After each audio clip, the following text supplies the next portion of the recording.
Bonjour Thierry. Bonjour Daniel. Intelligence, conscience et bon sens, qu'est-ce que c'est? Eh ben, ça n'a aucun rapport. C'est pour ça que je voulais faire une vidéo. C'est-à-dire qu'en fait, malheureusement, on peut être très intelligent, très brillant à l'école, avoir une très bonne mémoire, apprendre plein de choses, être une bête de concours, et puis n'avoir aucune chaleur affective, aucun bon sens empathique. C'est complètement différent.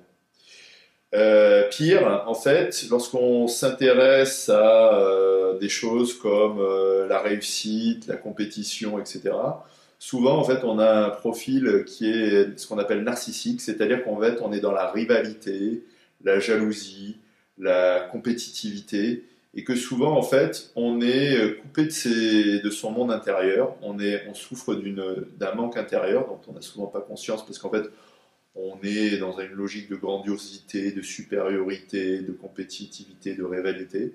Souvent, on critique les autres, etc. Et donc, en fait, les gens qui sont très compétitifs, entre guillemets, qui réussissent bien, sont des gens qui sont assez froids affectivement et qui, en fait, sont dans une logique froide et peu empathique. Donc, en fait, ils n'ont pas beaucoup d'intelligence du cœur et ils n'ont pas, en plus, de bon sens.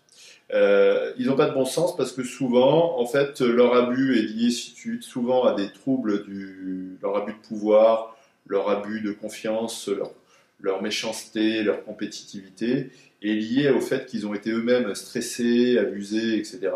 Et comme le disait le docteur Gerhard Ross, qui l'a prouvé en 2012, en fait, souvent, ce sont des gens qui ont été maltraités, qui n'en ont pas forcément le souvenir, comme l'a prouvé le docteur Gerhard Ross, c'est-à-dire que souvent ils refoulent massivement, et en fait ils vont devenir méprisants, abusifs, toxiques, parce qu'en fait ils ont un trouble du cortex insulaire et ils ont perdu le bon sens du bon goût.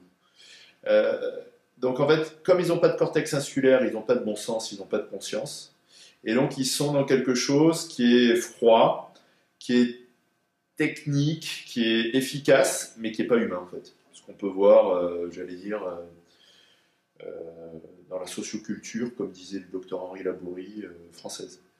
Sachant que moi-même, je viens des grandes écoles, je ne sais pas si vous le savez, Daniel, donc je connais ce monde-là, ayant moi-même fait les concours des classes préparatoires aux grandes écoles. Euh, voilà, donc là, par rapport à ça, il faut vraiment faire la différence entre l'intelligence froide, rationnelle, et puis l'intelligence du cœur. Je vous invite à regarder les 4 vidéos que j'ai faites sur les 4 cerveaux, sur le narcissisme, sur aussi le double lien, et puis sur les tentations et les abus, pour davantage comprendre ce que j'ai pu vous dire là, parce qu'il y a des liens. Et j'ai envie de vous dire que voilà, c'est important qu'on apprenne, parce que c'est par l'apprentissage qu'on apprenne à développer notre culture et nos connaissances émotionnelles.